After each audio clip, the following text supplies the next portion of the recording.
Alright guys, I'm gonna do another review here for uh, probably my favorite of the whole series. Now, normally I get a lot of shit for this because I know a lot of people don't like this movie, but for some reason, like, it's the one that I always like. It's the one that I always watch. Um, yeah, so Texas Chainsaw Massacre 2 came out in 1986. It was made for 4.6 million bucks, which was a pretty hefty budget considering this came out in '86, and for a movie like this. It's directed by Toby Hooper. Now, he didn't write this one. Now, I guess him and his buddy Kim Hinkle, the guy that co-wrote the original, uh, him and Toby made a draft of this movie, but the studio didn't like it or some shit, so they hired this new guy to come in and rewrite it, and eventually it's the movie that we got. But it stars Dennis Hopper. I mean, everybody knows who Dennis Hopper is. He was an Easy Rider, Land of the Dead. I mean, he's been in a ton of shit. The guy's been around since like the dawn of time. It's also got Carolyn Williams. She was in Days of Thunder. Here she's gonna be in the Halloween 2 remake, which could be interesting. You got Bill Moseley in here. Now this is where Bill Moseley got his recognition, was in here. He plays Chop Top. He also was in Night of the Living Dead remake, Devil's Rejects. He was in the Halloween remake. He's been in a lot of shit as well. And in my opinion, he's a pretty underrated actor. And in here, you can really see his talent at work. I mean, he really kind of steals the show. And you even get Jim Sydow in here. He's the guy that played the cook in the original. He's reprises his role in here, and he's the only guy that returned from the original. And I thought it was kind of cool. I mean, he was really proud of the character and shit. And, you know, he does a good job as well. He's as sick and twisted as he was in the original. But anyway, the story takes place like 12 or 13 years after the original movie. And it starts off with these two high school kids driving down a Texas highway. And they're drunk as fuck. And they're shooting up the road signs and playing chicken with oncoming cars. And eventually they play chicken with this truck. And they end up running the truck off the road. And in the meantime, they get on the phone with Caitlin Williams' character at a radio station, and they're fucking with her. And I guess they wouldn't hang up because I guess the only way that they can disconnect the call is if the caller hangs up first. So she just kind of had to sit there and take it. And in the meantime, the truck that they ran off the road catches up with them further down the road, and it's blocking a roadway over a bridge. The kids are like, "What the fuck's going on?" And let's just ram it. So they end up driving towards the truck, and the truck ends up, you know, following them, and come find out it's Leatherface and the family, and Leatherface ends up massacring the kids. Well, in the meantime, Karen Williams was recording this, and they just thought it was like a joke or whatever. So the next day, Dennis Hopper's character shows up, and he's like a sheriff from like another county or something. And he's like, nobody likes him, and they know what he's up to. And he wants to get this massacre stuff done.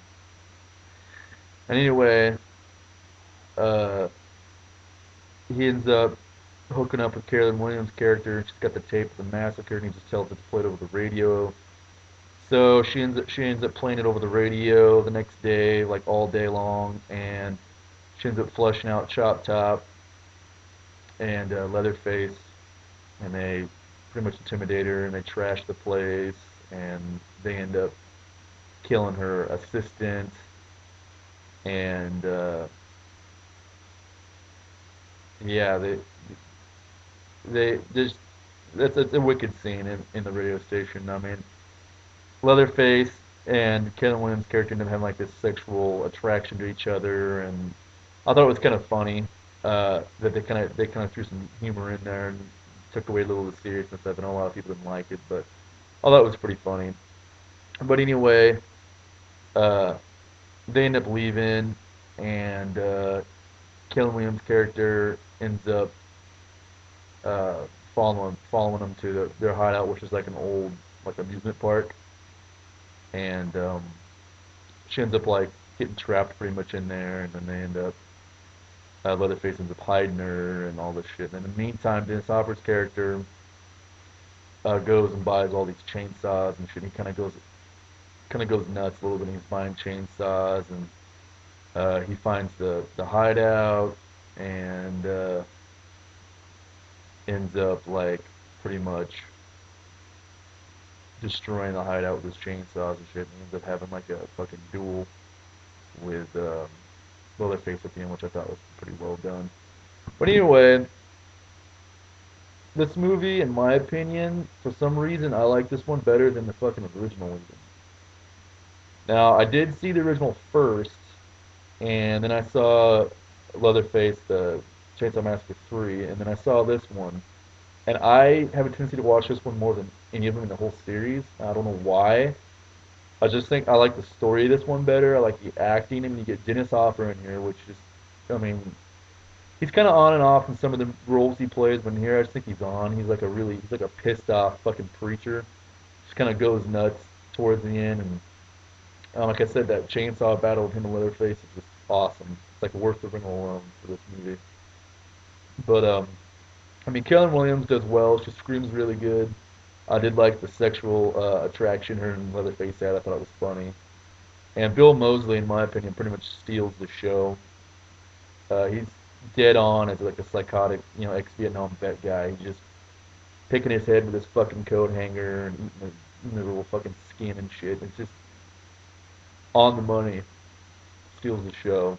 Awesome fucking job of Bill Moseley. And the effects in this one were done by Tom Savini, and they're fucking awesome. Fantastic effects.